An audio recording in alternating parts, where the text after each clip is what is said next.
Het geduld bij de bewoners in Ezumersiel rekt op. De Saatsenbregen bij Aanjem leidt er al een skoft uit. En daardoor riet er een soort sloepverkeer over de Ezemworren en langs de dik bij de Lauwersmaar. Het onbegrip bij Piet Rinks is groot. Vlak voor de bocht linksaan naar Engwerm staat al een verbodsbod.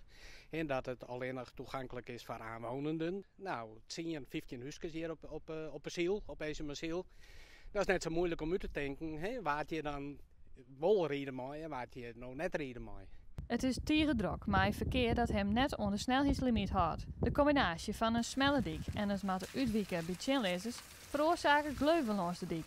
Deze situatie hier voorkomen worden kunnen, nevens Rinks. Als de gemeente nog even van tevoren hier met het buurtje in gesprek gaan hier van de Staatsenwaai Bregen. Daar komt een nieuwe breg in die gaat dicht.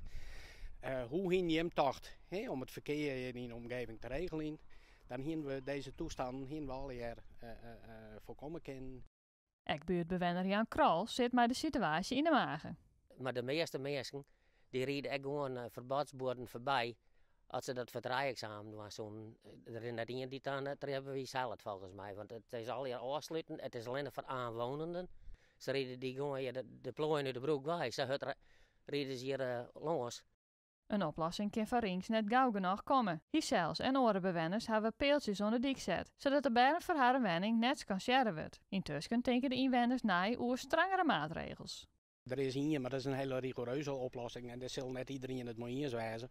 Maar dat is hier gewoon een blok beton op een breg en dan is het clear.